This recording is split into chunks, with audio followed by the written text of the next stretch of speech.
आज आपको बताऊंगा कि कैसे ट्रंप माहौल बनाते रह गए और ईरान ने ऐसा गजब कांड कर दिया कि पूरा अमेरिका हिल गया। ऐसा क्या हुआ है कि अब जो ट्रंप पहले ईरान में सेना उतारने के बारे में सिर्फ सोच रहे थे, अब सेना लेकर ईरान में घुसने की तैयारी कर चुके हैं। ट्रंप कैसे माहौल बनाते रहे और उस माहौल को कैसे ईरान अपनी मिसाइलों से धुआं धुआं कर देगा। पिछले 24 घंटे में तो ईरान ने ट्रंप को ऐसी जगह फोड़ दिया है जिसके बारे में कोई सोच भी नहीं सकता है। इसे अमेरिका तक में आग लगी हुई है। आज आपको बताऊंगा कि कैसे ट्रंप माहौल बनाते रह गए और ईरान ने ऐसा गजब कांड कर दिया कि पूरा अमेरिका हिल गया। आपको यह भी बताएंगे कि कैसे डोनाल्ड ट्रंप को ईरान ने युद्ध में अब तक का सबसे बड़ा झटका दे दिया है। ऐसा क्या हुआ है कि अब जो ट्रंप पहले ईरान में सेना उतारने के बारे में सिर्फ सोच रहे थे, अब सेना लेकर ईरान में घुसने की तैयारी कर चुके हैं। अगर ट्रंप ऐसा करेंगे, सेना लेकर ईरान में घुसेंगे, तो फिर युद्ध में क्या गजब होने वाला है। ट्रंप का साथ देने के लिए पहली बार कौन कौन से देश आए और ट्रंप जिन देशों से मदद मांग रहे हैं वो अब तक ट्रंप की मदद करने नहीं आए, हाथ खड़ा कर दिया। उन देशों पर अब ट्रंप कैसे फायर हैं। लेकिन पहले आप देख लीजिए कि युद्ध में चल क्या रहा है। ट्रंप कैसे माहौल बनाते रहे और उस माहौल को कैसे ईरान अपनी मिसाइलों से धुआं धुआं कर दे रहा है।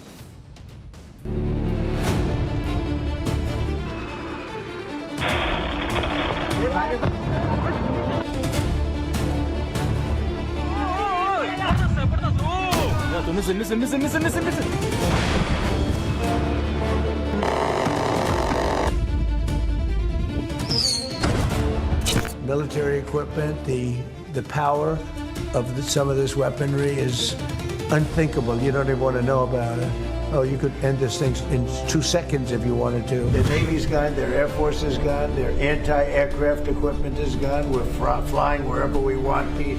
We have nobody even shooting at us. इधर व्हाइट हाउस की बैठक में ट्रंप ये माहौल बना रहे थे कि ईरान को 2 सेकंड में खत्म कर सकते हैं। ईरान के पास तो कुछ बचा ही नहीं है। और जिस वक्त ट्रंप ये लंबी लंबी डींगे हाँक रहे थे, उसी वक्त ईरान ने ट्रंप को अब तक के युद्ध का सबसे बड़ा झटका दे दिया। ईरान ने वो कर दिया जिस पर ट्रंप को सबसे ज्यादा घमंड है। ईरान ने अमेरिका के पावरफुल फाइटर जेट F-35 को मारने का वीडियो जारी कर दिया। अब ईरान के इस दावे से सनसनी मच गई, क्योंकि ये अमेरिका के इतिहास में पहली बार है जब स्टील्थ फाइटर जेट को निशाना बनाया गया है। स्टील्थ फाइटर जेट आसानी से रडार की पकड़ में नहीं आता, उसे मार गिराना तो एक दुर्लभ घटना ही मानिए। इसलिए ईरान के दावे से पूरी दुनिया में खलबली मच गई और अमेरिका ने भी माना कि उसके फाइटर जेट F-35 को इमरजेंसी लैंडिंग करनी पड़ी। अब ऐसा क्यों हुआ है, इसकी जांच की जा रही है। तो एक बात समझिए कि ईरान का यह हमला फाइटर जेट पर हमला नहीं है, बल्कि सीधे ट्रंप के घमंड पर है, जो ये दावा कर रहे थे कि ईरान में तो अब पलटवार करने वाली कोई शक्ति बची ही नहीं, कोई ताकत बची ही नहीं। They have, I mean, and as you know, their leadership is gone. Their leaders are gone. They picked new leaders, they're gone. They picked new leaders, they're gone. And now they're looking for new leaders again. लेकिन Iran ने अपने हाथ से Trump के झूठ को बेनकाब कर दिया। हालांकि अभी तक ये क्लियर नहीं है कि ईरान ने किस हथियार से F-35 जैसे आधुनिक जेट को हिट किया है, लेकिन इस घटना ने अमेरिका को हिला तो दिया ही है, क्योंकि F-35 अमेरिका के डिफेंस इंडस्ट्री का पोस्टर बॉय है। अमेरिका इसे दुनिया का सबसे एडवांस फाइटर जेट बताता है। अमेरिका के एक फाइटर जेट की कीमत करीब 770 करोड़ रुपए है। यूके, इजराइल समेत करीब 19 देश इस फाइटर जेट का इस्तेमाल करते हैं। इससे पहले कुवैत में फ्रेंडली फायरिंग में अमेरिका 3 F-35 जेट गंवा चुका है। युद्ध में अमेरिका के मिलिट्री एयरक्राफ्ट, ड्रोन, टैंकर सब बर्बाद हो रहे हैं। युद्ध में अमेरिका के 16 मिलिट्री एयरक्राफ्ट तबाह हो चुके हैं। 10 रिपर ड्रोन को ईरान हिट कर चुका है। इसके अलावा अमेरिका के आधा दर्जन दूसरे प्लेन भी तबाह हुए हैं। अमेरिका के 5 मिलिट्री फ्यूल टैंकर, एयरक्राफ्ट तबाह हो चुके हैं। तो भैया ईरान ने ट्रंप को झटका दे दिया। इधर इजराइल के पीएम नेतन्याहू ने ईरान को लेकर बड़ा दावा कर दिया। इजराइल के पीएम ने कहा कि ईरान के यूरेनियम संवर्धन करने या बैलिस्टिक मिसाइल बनाने की क्षमता नष्ट हो चुकी है। नेतन्याहू का यह दावा बहुत बड़ा है, क्योंकि अगर ईरान की बैलिस्टिक मिसाइलें बनाने की क्षमता खत्म हो जाएगी, अगर ईरान यूरेनियम संवर्धन नहीं कर पाएगा, तो फिर ईरान के परमाणु बम बनाने का खतरा भी खत्म हो जाएगा। यानी फिर तो ईरान से कोई बड़ा खतरा रहेगा ही नहीं, और फिर इस युद्ध का भी कोई मतलब नहीं रह जाएगा। इजराइल ने ईरान की बैलिस्टिक मिसाइलें बनाने की क्षमता खत्म करने का दावा किया, उधर ईरान की IRGC ने अपनी बैलिस्टिक मिसाइल और ड्रोन क्षमता का जलवा दिखाने वाला वीडियो जारी कर दिया। देखिए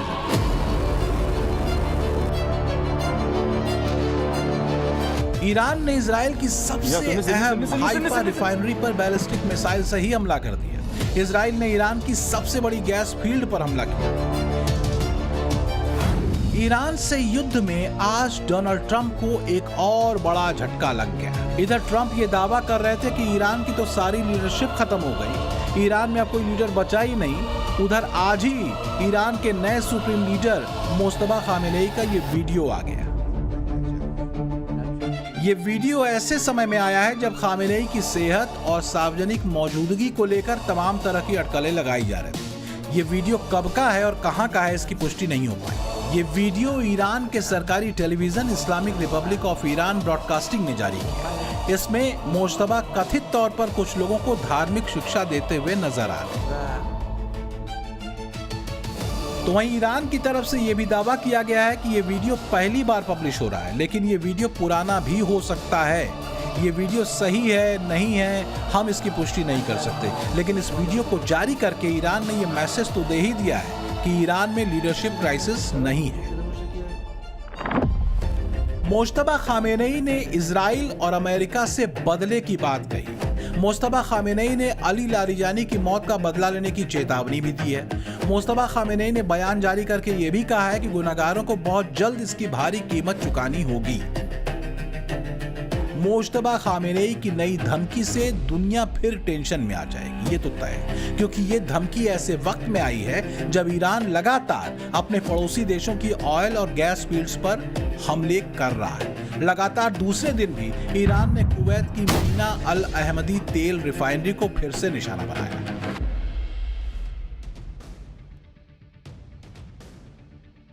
कल सबने मान लिया था कि तेल गैस प्लांट पर अटैक नहीं करेंगे, लेकिन अटैक तो अभी भी हो रहे हैं। जो अटैक पहले हुए थे उनसे ही बड़ा और उससे भी बड़ा नुकसान हो चुका है। जैसा कि आप कतर को देखिए कि कतर ने बताया है कि ईरान के हमले से रास लाफान LNG फैसिलिटी को भारी नुकसान हुआ है और इससे गैस का निर्यात करीब 17% कम हो गया है। हमले से हर साल करीब 2 लाख करोड़ का नुकसान हो सकता है। इसके अलावा कतर की LNG फैसिलिटी में जहां पर हमला हुआ है उसकी मरम्मत में करीब 5 साल का वक्त लग सकता है। इसके अलावा सऊदी अरब के अधिकारियों ने दावा किया है कि ऑयल प्राइस $180 प्रति बैरल भी हिट कर सकता है। एक्सपर्ट्स भी क्रूड ऑयल के दाम $200 प्रति बैरल जाने की आशंका से इनकार नहीं कर रहे हैं। इंटरनेशनल एनर्जी एजेंसी यानी कि IEA के मुताबिक यह ग्लोबल ऑयल मार्केट के इतिहास की सबसे बड़ी सप्लाई बाधा है। IEA के चीफ कह रहे हैं कि खाड़ी देशों से गैस और जो ऑयल की सप्लाई है वो पूरी तरीके से रिस्टोर होने में 6 महीने का वक्त लग सकता है। IEA ने यह सलाह दी है कि रोड और एयर ट्रांसपोर्ट को कम किया जाए, वर्क फ्रॉम होम को बढ़ावा दिया जाए। ये सब संकेत बता रहे हैं कि आगे हालात और मुश्किल हो सकते हैं और अगर यह युद्ध नहीं रुका तो पूरी दुनिया इसकी भारी कीमत चुकाएगी। और युद्ध रुकेगा कैसे जब ना ईरान मान रहा है और ना अमेरिका इजराइल मानने को तैयार है। अटैक रुक नहीं रहे हैं, टारगेट किलिंग रुक नहीं रहे हैं। इसी बीच ईरान के सुप्रीम लीडर मुस्तफा खामेनेई ने भी नया बयान जारी कर दिया है कि ईरान अपने दुश्मनों को छोड़ेगा नहीं। देखिए, तो मुस्तफा खामेनेई का सामने आना, अमेरिका और इजराइल को चैलेंज करना, ये बताता है कि ईरान आसानी से हार मानने वाला नहीं। भले ही ट्रंप ईरान की टॉप लीडरशिप का पूरी तरह सफाया कर दें, फिर भी ईरान लड़ता रहेगा। आप देखिए कि पिछले 24 घंटे में इजराइल ने ईरान की टॉप लीडरशिप में 2 और लोगों को उड़ाने का दावा किया। इजरायली हवाई हमले में इस्लामिक रिवॉल्यूशनरी गार्ड कॉर्प्स के प्रवक्ता अली मोहम्मद नैनी की मौत हो गई है। IRGC ही इस वक्त ईरान के युद्ध का मोर्चा संभाले हुए है, लेकिन इजराइल ने IRGC की आवाज बने नैनी को टारगेट किया। इसके अलावा एक दूसरे हमले में ईरान के बासिज फोर्स के खुफिया प्रमुख जनरल इस्माइल अहमदी की मौत हो गई। बासिश फोर्स ईरान की वो फोर्स है जो ईरान की आंतरिक सुरक्षा को संभालती है। इजराइल ने उसी फोर्स के खुफिया प्रमुख को भी मारने का दावा किया। लेकिन ट्रंप ये जानते हैं कि सिर्फ टॉप लीडरशिप को उड़ाने से कुछ नहीं होगा। ईरान को घुटने पर लाना है तो हॉर्मुज स्ट्रेट खुलवाना ही होगा, तभी बात बनेगी। दावा है कि ट्रंप ने इसके लिए एक नया प्लान बनाया है। खबरों के मुताबिक ट्रंप ईरान के खार्ग आइलैंड को अपने कंट्रोल में करने का प्लान बना रहे हैं। खार्ग आइलैंड ईरान की लाइफलाइन कही जाती है। ईरान 90% तेल खार्ग आइलैंड से निर्यात करता है। ट्रंप का प्लान यह है कि वो ईरान के खार्ग आइलैंड को अपने नियंत्रण में लेकर ईरान से डील करें। डील में ट्रंप हॉर्मुज स्ट्रेट को खुलवाएंगे और अपनी जीत का डंका बजाएंगे। हालांकि ये प्लान कितना कामयाब होगा ये क्लियर नहीं है। प्लान में रिस्क भी है। इसके लिए ट्रंप को ईरान के खार्ग आइलैंड पर अपनी सेना उतारनी होगी। सुनिए खार्ग आइलैंड को लेकर ट्रंप कह क्या रहे हैं। We can take out the island if anytime we want. I call it the little oil island that sits there, so totally unprotected. We've taken out everything but the pipes. We left the pipes because to rebuild the pipes would take years for them to do. Iran युद्ध में Trump की गले की फांस बना हुआ है Hormuz strait. Hormuz strait अगर खुल जाए तो ट्रंप पर प्रेशर कम हो जाएगा और वो ईरान को झुका लेंगे, लेकिन ऐसा हो नहीं पा रहा है। ट्रंप लगातार दूसरे देशों से कह रहे हैं कि वो आए और आकर हॉर्मुज स्ट्रेट को खुलवा लें। अब तक तो किसी ने ट्रंप की बात नहीं सुनी है, लेकिन अब ऐसा संकेत मिल रहा है कि कुछ देश हॉर्मुज स्ट्रेट खुलवाने में ट्रंप का साथ दे सकते हैं।